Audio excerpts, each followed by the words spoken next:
Police भरतीच्या मुद्द्यावर उमेदवारांसह ठाकरे गटाच्या नेत्या सुषमा अंधारे यांनी उपोषण सुरू केलं होतं।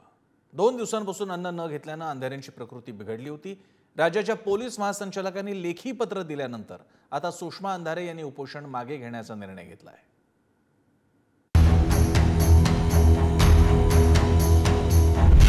राज्यातील पोलीस भरतीच्या मुद्द्यावर ठाकरे गटाच्या नेत्या सुषमा अंधारे यांनी आक्रमक भूमिका घेतली आहे।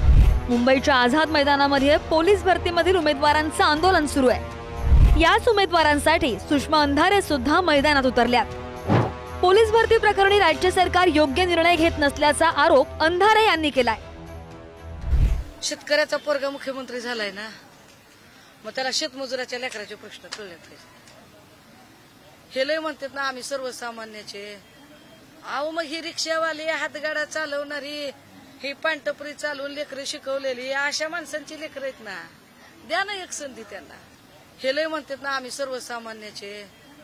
अहो मग ही रिक्षावाली, हातगाडा चालवणारी, ही पानटपरी चालवून लेकरं शिकवलेली अशा माणसांची लेकरं आहेत ना, द्या ना एक संधी त्यांना।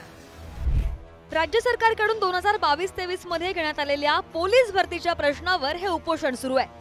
2022-23च्या शासन निर्णयानुसार 2023 मध्ये पोलीस भरती होणं अपेक्षित होतं, मात्र ही पोलीस भरती 2024 मध्ये होत असल्यानं लाखो उमेदवारांचं वय 1 वर्षांनी उलटून गेलंय आणि याच मुद्द्यावरून पोलीस भरतीमधील उमेदवारांनी आंदोलन पुकारलंय। या आंदोलनाला सुषमा अंधारे यांनी पाठिंबा देत उपोषणाचं अस्त्र पुकारलं होतं। पोलीस भरतीबाबत उमेदवारांचं काय म्हणणं? 2022 मध्ये पोलीस भरतीचा GR असताना 2024 मध्ये भरती सुरू केली। पोलीस भरती 2022-23 मधील रिक्त पदांसाठी उमेदवारांचं वय मार्च 2024 का पकडलं? 2 लाख विद्यार्थी पोलीस भरती प्रक्रियेतून बाहेर पडले आहेत। वाढीव वयाच्या कारणामुळे उमेदवारांना भरतीपासून वंचित ठेवणं हा अन्याय आहे।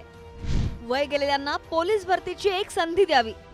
कागदपत्र उशिरा मिळाल्यामुळे बऱ्याच SCBC उमेदवारांना फॉर्म भरता आला नाही। SCBC उमेदवारांना पोलीस भरतीमध्ये फॉर्म भरण्याची संधी उपलब्ध करून द्यावी।